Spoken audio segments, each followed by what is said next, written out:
O Rio de Janeiro, no amanhecer do século XX, era um cenário de contrastes cruéis, onde a beleza natural das montanhas e do mar era manchada pela onipresença da morte.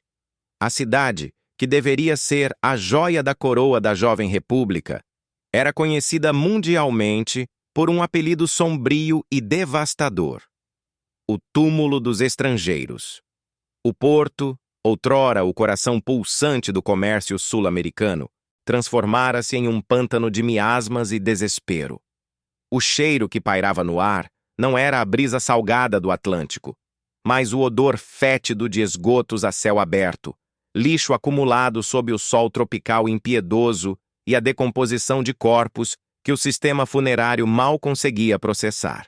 Caminhar pelas ruas estreitas do centro era navegar por um labirinto de cortiços superlotados, onde o ar denso parecia carregar o peso de 1000 lamentos. Nesse cenário de pesadelo, 3 vilões invisíveis reinavam absolutos, formando o que a medicina da época chamava de a ameaça tríplice. A peste bubônica rastejava silenciosa pelas frestas das casas, levada por ratos que se multiplicavam na sujeira desenfreada das habitações coletivas. A febre amarela, trazida pelo voo quase imperceptível de mosquitos, transformava homens fortes em cadáveres amarelados em poucos dias, gerando um pânico que esvaziava os bairros a cada novo surto. Por fim, a varíola, cruel e deformadora, deixava cicatrizes profundas na pele dos sobreviventes e um rastro de terror em cada família. O Brasil era visto como um pária internacional. Navios europeus preferiam seguir viagem para Buenos Aires ou Montevidéu a ancorar em águas brasileiras, temendo que suas tripulações fossem dizimadas pela insalubridade carioca. Foi exatamente nesse turbilhão de caos e descrédito que desembarcou um jovem cientista chamado Oswaldo Cruz. Ele trazia na bagagem não apenas os conhecimentos avançados do prestigiado Instituto Pasteur de Paris, mas uma determinação que muitos confundiam com arrogância. Com apenas 30 anos, Oswaldo carregava o peso monumental de uma nação inteira nos ombros. Ele não via apenas a morte ao caminhar pelas ruas lamacentas. Ele via as causas biológicas ocultas por trás do sofrimento. Enquanto a elite política se perdia em discursos retóricos e o povo buscava refúgio em superstições antigas, Cruz observava o mundo através das lentes rigorosas de seu microscópio.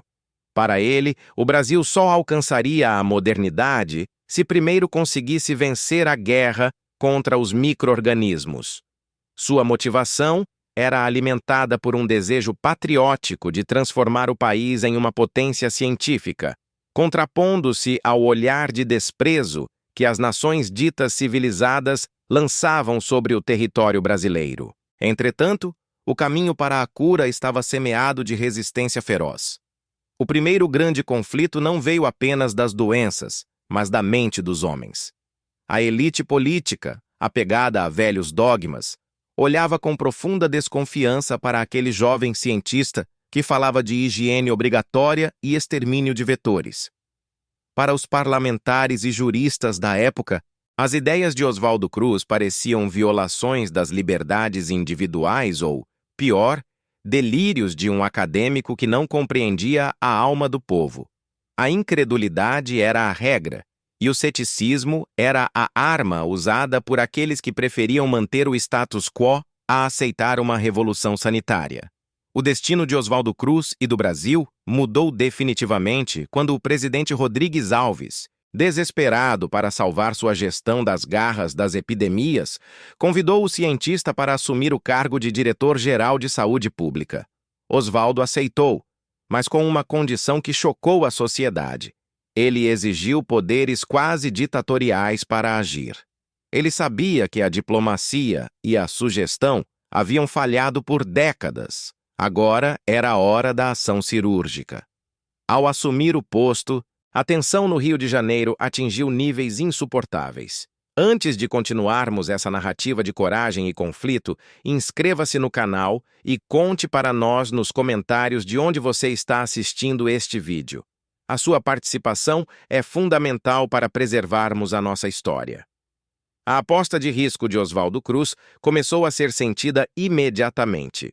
Ele não hesitou em colocar em prática medidas drásticas que atingiam o coração da vida cotidiana da capital. Casas começaram a ser interditadas, o isolamento de doentes tornou-se compulsório e a presença das autoridades de saúde passou a ser constante e invasiva. Nas tavernas, nas barbearias e nos becos escuros, o nome de Oswaldo Cruz passou a ser sussurrado com um rancor crescente. A primeira faísca de ódio popular acabara de ser acesa, e o povo, sentindo-se encurralado por leis que não entendia, começou a preparar uma resposta violenta. O clima de revolta começava a arder nas ruas, sinalizando que a batalha pela saúde do Brasil seria travada com sangue e resistência urbana. Oswaldo Cruz não perdeu tempo. Com o decreto de sua nomeação em mãos e a urgência da morte batendo às portas do Palácio do Catete, ele organizou o que parecia ser um exército pessoal de intervenção. As brigadas sanitárias. Homens uniformizados, portando bombas de desinfecção, enxofre e venenos, começaram a marchar sobre os bairros mais densos e pobres do Rio de Janeiro. A ordem era clara e absoluta: entrar em cada residência, em cada cortiço, e eliminar sumariamente os focos das doenças. A privacidade, um conceito sagrado para o cidadão comum, foi bruscamente atropelada pela urgência da ciência. Famílias inteiras assistiam, impotentes, enquanto seus lares eram invadidos, seus móveis queimados sob suspeita de contaminação e suas paredes caiadas à força com substâncias químicas de cheiro sufocante. O medo do patógeno invisível foi rapidamente substituído pelo pavor do agente público que batia à porta sem pedir licença, agindo com a autoridade de quem detém o poder de vida e morte. Para combater a peste bubônica, Oswaldo instituiu a famosa caça aos ratos. O governo passou a oferecer uma recompensa financeira por cada roedor morto entregue às autoridades, o que gerou um efeito colateral bizarro e profundamente irônico. A população, mergulhada na miséria e movida pelo instinto de sobrevivência, passou a criar ratos em cativeiro, em quintais e porões, para vendê-los ao Estado. Quando a fraude foi descoberta e a recompensa suspensa, a fúria popular contra o que chamavam de tirania sanitária ganhou contornos de ódio visceral. O povo sentia-se traído e ridicularizado. Oswaldo Cruz, focado obsessivamente nos gráficos de extermínio de vetores, parecia não perceber que, ao tentar salvar os corpos dos cariocas, estava ferindo profundamente a dignidade e a cultura daquela gente. Enquanto os brigadistas lutavam nas ruas contra o lixo e os roedores, uma outra guerra, igualmente feroz, era travada nas páginas dos jornais. A imprensa da capital, voraz e impiedosa, encontrou em Oswaldo Cruz o alvo perfeito para suas críticas mais ácidas. Caricaturistas de talento extraordinário desenhavam o cientista como o Napoleão do saneamento, um ditador de pequena estatura que pisoteava os direitos constitucionais em nome de teorias estrangeiras que o povo mal compreendia. Ele era retratado com traços monstruosos, empunhando seringas que pareciam baionetas e olhos que destilavam um fanatismo perigoso. O povo consumia essas imagens com voracidade nas tavernas e barbearias. Para o cidadão médio, Oswaldo não era o salvador da saúde pública, mas sim um agente opressor enviado pela elite para humilhar os pobres e controlar seus corpos. A desinformação corria mais rápido do que a própria febre amarela, e o cientista tornara-se, em poucos meses, o homem mais odiado do Brasil. O ponto de ruptura definitivo ocorreu com a proposição da lei da vacinação obrigatória contra a varíola. Para Oswaldo, a vacina era o único escudo capaz de deter a morte que deformava rostos. Entretanto, para a população, a obrigatoriedade era a última gota em um copo transbordando de indignação. O pensamento de que estranhos poderiam entrar em suas casas e injetar um líquido desconhecido em suas mulheres e filhas era visto como uma afronta intolerável à honra masculina. O gatilho emocional foi imediato e devastador. O Rio de Janeiro explodiu em chamas. O que começou como protestos isolados transformou-se na revolta da vacina, uma guerra urbana de proporções épicas. Bondes foram virados e incendiados. Paralelepípedos foram arrancados para formar barricadas que cortavam as principais artérias da cidade e tiros ecoavam entre os prédios coloniais. No gabinete da diretoria-geral, Oswaldo Cruz ouvia o estrondo das explosões e o grito das multidões que pediam sua cabeça. A solidão do poder nunca foi tão amarga. Políticos que antes o aplaudiam começaram a fechar as portas e a retirar o apoio público, temendo serem arrastados pela fúria das massas. Ele era agora o bode expiatório de um governo em crise e de uma república que parecia prestes a desmoronar. O peso psicológico era esmagador. Como poderia continuar lutando pela vida de pessoas que o queriam morto? Cruz enfrentava o dilema moral de sua existência, vendo sua imagem ser queimada em praça pública enquanto a ciência que ele tanto amava era tratada como veneno. A pressão por sua demissão era ensurdecedora e o exército patrulhava as ruas sob lei marcial. Tudo parecia perdido e a lei da vacinação foi suspensa para acalmar a revolta. No entanto, em meio aos escombros e ao silêncio tenso de uma cidade ferida, Oswaldo Cruz debruçou-se sobre os últimos relatórios sanitários.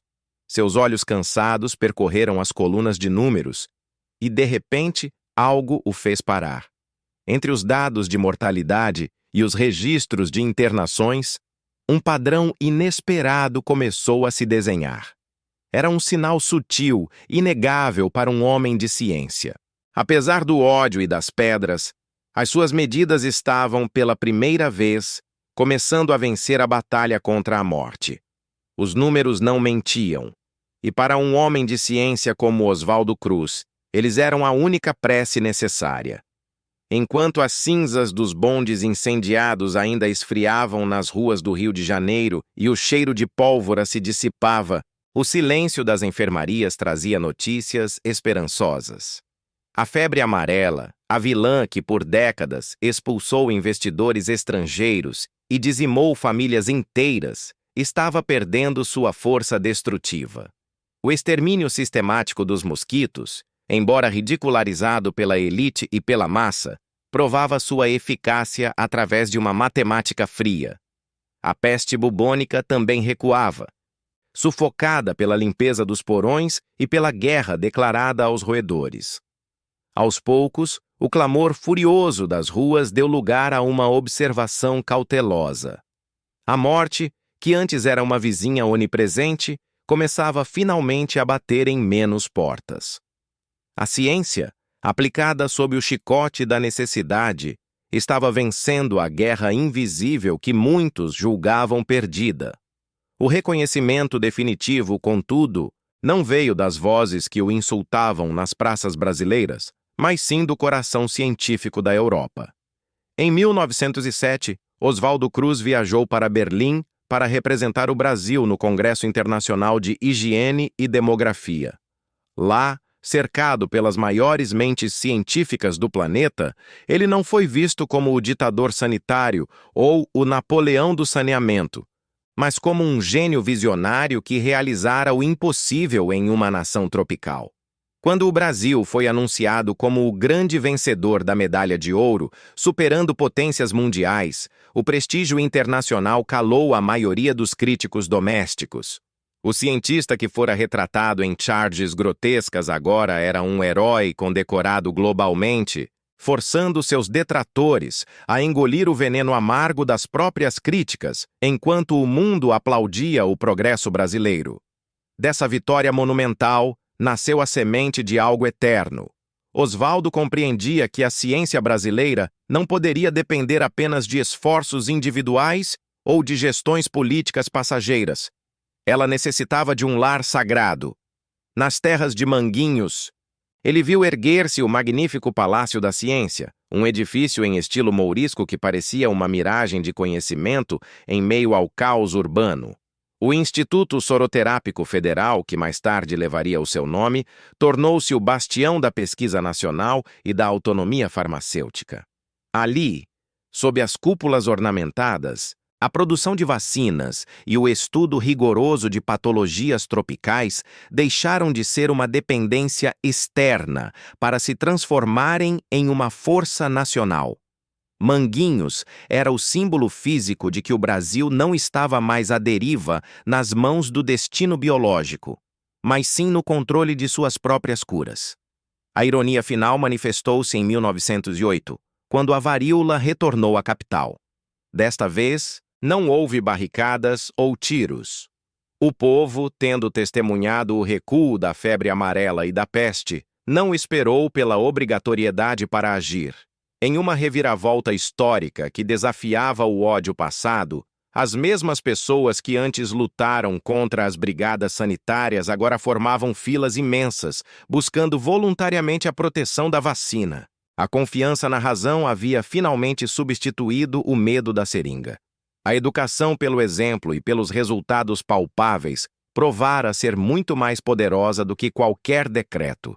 E Oswaldo Cruz assistiu, com uma satisfação melancólica, à redenção de sua missão através da nova consciência popular.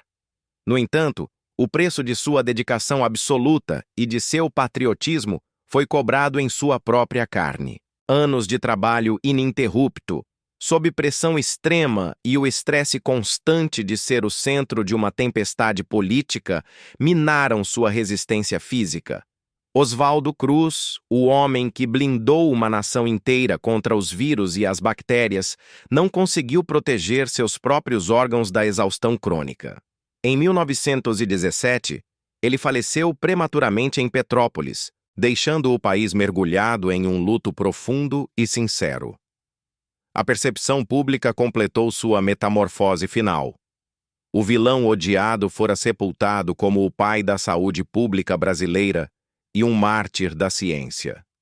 Seu sacrifício não foi em vão, pois a Fundação Oswaldo Cruz permanece hoje como a maior prova de sua imortalidade, atuando como o escudo do Brasil em todas as crises. A coragem de Oswaldo ensinou que o conhecimento é a única vacina contra o atraso e que o legado de um homem movido pela verdade pode, de fato, salvar o futuro de milhões de vidas.